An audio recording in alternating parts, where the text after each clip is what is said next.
नमस्कार। स्वागत है आपका मेरे अपने YouTube चैनल पर। आज हम बात करेंगे जो एक ऐसे ज्योतिष के एक ऐसे सीक्रेट के ऊपर, जो सीक्रेट आपको शायद ही किसी ने बताया हो। वो सीक्रेट जानने के बाद होगा क्या, आपको ये पता लग जाएगा कि ये इंसान मेरी ज़िंदगी में मेरी हेल्प करेगा या नहीं करेगा, या किस हद तक कर सकता है।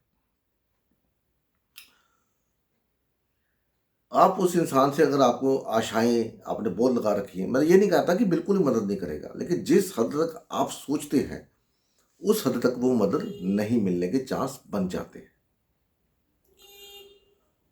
ज्योतिष एक ऐसा सब्जेक्ट है, मैं तो यही कहूँगा कि आज की डेट में ज्योतिष एक ड्रग के नशे की तरह हो गया है। जो लोग इसके आदी हो चुके हैं वो ना चाहते हुए भी इसको छोड़ नहीं पाएंगे, क्योंकि आपकी रगों में ऐसा एक नशा भर दिया गया है कि आपको हर बात में उपाय चाहिए, हर चीज़ के अंदर गारंटी चाहिए, उपाय चाहिए। चाहे वो ऐप्स हैं, कुछ भी है, वहाँ पर आप उपाय के लिए दौड़ते हो, उपाय मिल जाए, ये आ गया उपाय मिल जाए। जबकि आज से 40-50 साल अगर आप पीछे जाओगे तो आपको दिखाई देगा कि लोग, ठीक है ज्योतिष था, लेकिन कर्म पे विश्वास करते थे। आज कर्म छोड़ के ज्योतिष पे विश्वास करते हैं, और ये जो चीज़ें हैं आपको आगे जाके बहुत परेशान करने वाली हैं। अगर आपके अंदर भी ऐसे ही गुण हैं, अवगुण हैं, आप पश्चिम में चले जाइए, यूरोप में चले जाइए, वो लोग सिर्फ कर्म पे विश्वास करते हैं, इसलिए वो आगे बढ़ते हैं। हम लोग 24 घंटे या तो ज्योतिष की वीडियो देखते हैं या अपने ग्रहों को लेकर बैठे रहते हैं, ये नहीं हुआ, वो नहीं हुआ, ऐसा हुआ। मान लीजिए आप किसी ज्योतिष के पास गए, उसने बोला जी आपका टाइम बहुत अच्छा है, आने वाला टाइम, तो आप क्या होगा, आप जो एफर्ट लगा रहे हो अपने काम के अंदर उसमें थोड़ी कमी आ जाएगी, क्योंकि आप कॉन्फिडेंट होगे, ज्योतिषी ने बोल दिया मेरा काम हो जाएगा तो वही जाना है। तो आप में वो जो लगन है वो लगन थोड़ी कम हो जाएगी, उसका थोड़ा सा पार्ट एफर्ट्स का कम होगा, क्योंकि आप श्योर। वही अगर ज्योतिष ने बोल दिया कि अभी आपका टाइम बहुत टफ है, इसको टाइम 2-3 साल लगेंगे या साल 1.5 साल लगेगा, तो आप जिस काम को करने के लिए एफर्ट डाल रहे हैं वो आपके दिमाग में एक नोशन आ गया कि भैया मेरा ये काम तो होना नहीं, ज्योतिषी ने बोल दिया, तो फिर फालतू एफर्ट लगाने का फायदा क्या है, जितने हैं उतना ही लगा लो। दोनों तरफ से आपका नुकसान है, क्योंकि आप कर्म नहीं कर रहे। ग्रह अपना काम करते हैं, आप अपना काम करिए। अगर आपका काम सही है, तसल्ली बख्श है, तो ग्रह आपको कभी खराब नहीं करेगा, वो हमेशा आपको फल देगा। तो ये हमारा टॉपिक नहीं था, तो ये मैं इसलिए डाला कि आप अगर ऐसे एक व्यू में पड़ गए हैं, चक्र व्यू में, मोबाइल न्यूमरोलॉजी, फलाना ढिमकना, ये वो पता नहीं क्या क्या आ गया है, और सब तरफ से आपको आपके माइंड के अंदर एक ऐसा नोशन भर दिया गया कि आप सोच ही ना पाओ। हमारा मुद्दा ये नहीं था, हमारा मुद्दा था कि कौन सा ग्रह चार्ट के अंदर, अगर काल पुरुष की कुंडली मैं लूंगा, चार्ट के अंदर देखेंगे तो 11वां घर बोला गया है आपकी डिजायर्स का। ठीक है, डिजायर्स का, आपकी सबसे बड़ी कमजोरी आपकी डिजायर्स है, जबकि 11वां घर आपकी डिजायर है नहीं। और बोल तो दिया जिन्होंने बोलना था डिजायर, लेकिन वो डिजायर है नहीं, क्योंकि 11वें घर से संबंधित डिजायर कभी पूरी होती ही नहीं। अगर होगी भी तो उसके लिए बड़ा बहुत कुछ पे आउट करना पड़ेगा आपको, इजीली पूरी नहीं होगी। तो 11वें घर को डिजायर बोला गया। उस घर का स्वामी शनि है और राहु है। क्या आपको लगता है कि शनि आपकी डिजायर पूरी कर देगा?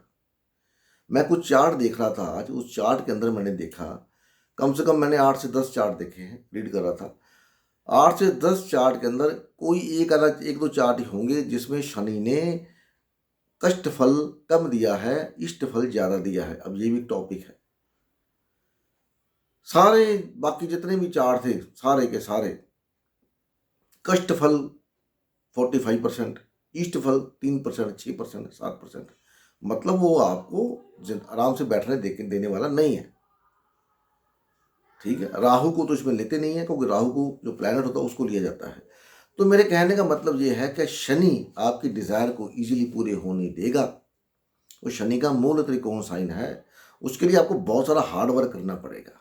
ये सब मैं क्यों बता रहा हूँ, ये अभी क्लियर कर दूंगा आपको।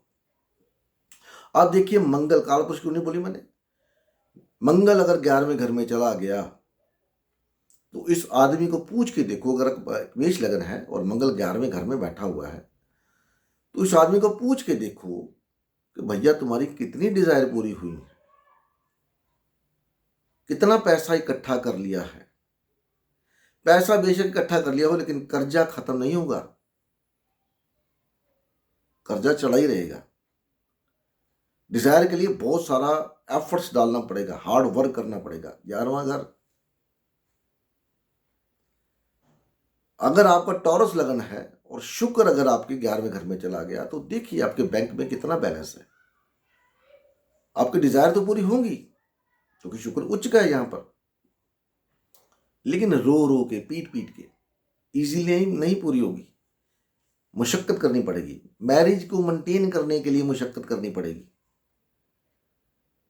वीनस शादी का कारक है, फैमिली को मेंटेन करने के लिए बहुत सारी दिक्कत जाएगी, बहुत ज़्यादा एफर्ट जाएगा, तब जाके वो फल, डिजायर्ड फल आपको नहीं मिलेगा जो आपको चाहिए। 11वां घर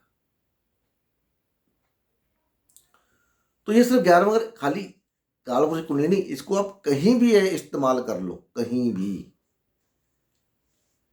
फॉर एग्जाम्पल कालपुरुष कुंडली में शुक्र को 7वां घर मिला है, शुक्र अगर पंचम भाव में चला गया तो जो एक्सपेक्टेशंस आप अपनी मैरिज से रखते हो वो कभी पूरी होने वाली नहीं है। मैं ये नहीं कहता कि सारी पूरी नहीं होगी,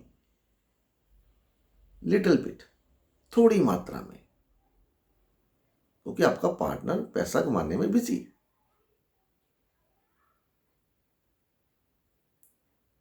वहीं पर अगर सूर्य 3rd हाउस में चला गया तो अपनी इनकम से, नॉलेज से, बच्चों से, फादर से जो आप सोच रहे हो ना कि मेरा फादर मेरे को ये करेगा वो करेगा, वो होने वाला नहीं है भाई।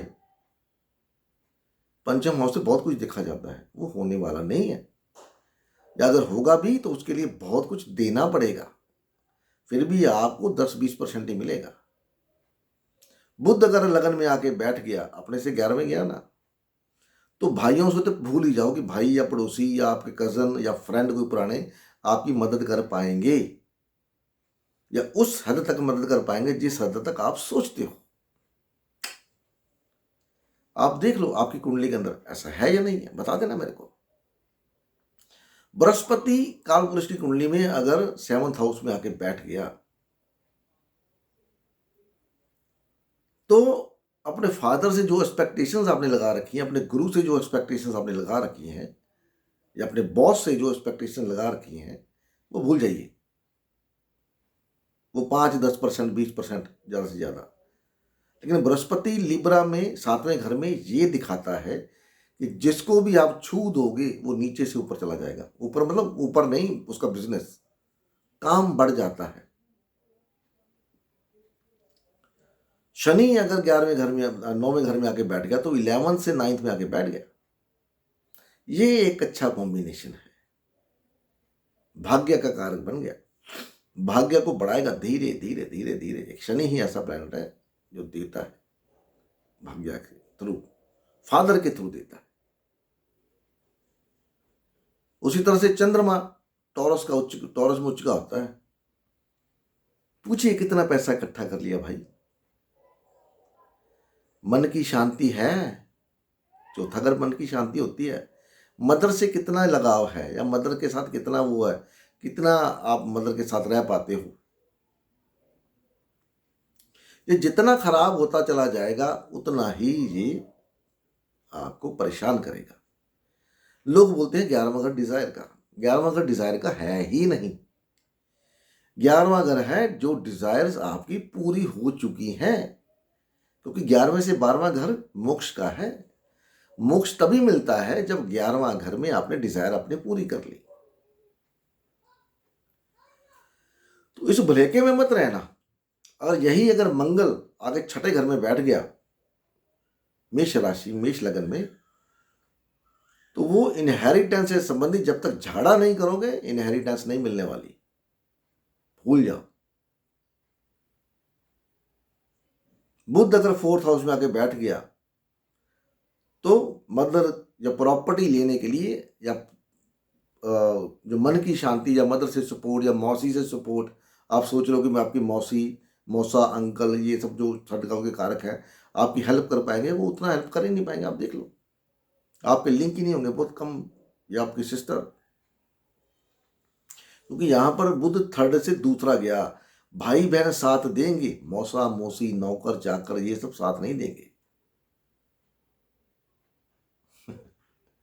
लोग बोलते 11वां का डिजायर का, देखिए 11वें घर में मैलेफिक्स अच्छा काम करते हैं, खाली वहां पर अगर कोई बेनिफिक प्लेनेट चला गया तो भैया, मून अगर 11वें घर में बैठ जाए जाके, टॉरस लगन वालों के लिए, कैंसर असेंडेंट वालों के लिए, टॉरस लगन में कैंसर लगन वालों के लिए मून 11वें घर में उच्च का होता है। पूछिए इनको, पैसा सही तरीके से आता है क्लाइंट से, अप डाउन तो नहीं रहता, दोस्त धोखा तो नहीं देते, या बड़ा भाई से कोई डिस्प्यूट तो नहीं रहता। 11वां घर बड़े भाई का भी है। तो 11वें घर को ये मत लेके चलिए। अब इसका सीक्रेट क्या है? सीक्रेट इसी के अंदर है जो मैंने आपको बता दिया। आप ढूंढ पाओ तो बहुत अच्छा, मैं समझूंगा कि आप बहुत इंटेलिजेंट हो। इसमें आपकी इंटेलिजेंस भी मेरे को चाहिए। आपकी इंटेलिजेंस का क्या बोलते हैं, एग्जामिनेशन हो जाएगा, चेक हो जाएगी कि आप कितने इंटेलिजेंट हो। जैसे तीसरा तीसरा आपका दुश्मन है, 11वां भी आपका दुश्मन ही है।